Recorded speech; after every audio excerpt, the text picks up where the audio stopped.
大家好，我是朝哥。今天硬豆腐给大家分享一道非常好吃的美食。首先我们要准备几块嫩豆腐，把豆腐对半切开，然后切成小条，接下来再改刀切成小方块。把豆腐切成这样的小方块就可以了，也不要切得太大。豆腐切好之后，装入大一点的碗中备用。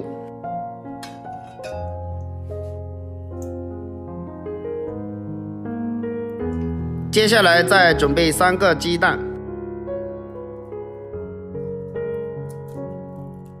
往鸡蛋里面加入1小勺食用盐，然后用筷子将鸡蛋搅拌成鸡蛋液。搅拌鸡蛋的时候，顺着同一个方向搅拌会更均匀一些，一定要搅得用筷子挑不起来了就可以了。接下来准备一个漏勺，把鸡蛋液给它过滤一下。过滤好之后，让鸡蛋液更加的细腻。再准备1.5倍的温水，一定要是温水哦，不要用冷水。然后用筷子将鸡蛋液搅拌均匀，把温水和鸡蛋液搅拌均匀。搅拌均匀之后，用勺子把浮沫撇掉，不要，一定要撇干净。撇干净之后，锅中加入清水，然后把豆腐丁放入锅中焯水，这样可以去除豆腐的豆腥味。焯过水的豆腐更加的滑嫩，大概焯水1分钟左右，然后我们将它控水捞出来，直接放到鸡蛋液里面。豆腐丁全部放进来之后，用手摇一摇，让豆腐沉淀到鸡蛋液里面去。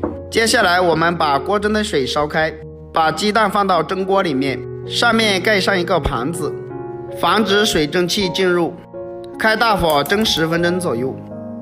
接下来准备一个去了皮的西红柿，把西红柿的硬心切掉，不要，因为它比较硬，吃起来的口感不好。把西红柿切成片，然后改刀切成西红柿末。西红柿切好之后，装入碗中备用。再准备一块瘦肉，把它切成薄片，尽量给它切薄一点，不要切得太厚了。片切好之后，再改刀切成肉丝。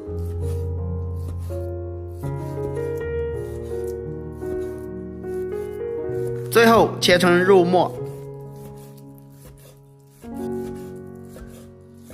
肉末切好之后，装入碗中备用。接下来起锅，加入少量的食用油，油热之后把肉末放入锅中翻炒，把肉末炒香炒熟，炒至肉末变色。肉末炒熟之后，再把西红柿也放入锅中，把切好的香菇丁和葱段放入锅中，开大火快速的翻炒，把西红柿和香菇丁炒熟炒香。炒香之后，加入1碗水淀粉勾芡，加入1点食用盐和鸡精，1点蚝油就可以了。快速的搅拌均匀，把汤汁炒至浓稠，像这样子就可以了。现在我们的鸡蛋豆腐也蒸好了，把盖子打开看一下，然后将它取出来，把炒好的料汁淋在鸡蛋豆腐上面。哇，真的是太香了！一道非常美味的鸡蛋豆腐就这样制作好了，撒上1点葱花，点缀一下颜色，就可以开吃啦。这样蒸出来的鸡蛋豆腐，小孩子特别爱吃，而且营养又美味。如果大家也喜欢，就收藏起来吃一下吧。喜欢我的视频，记得点赞、关注、留言哦。我们下个视频再见吧。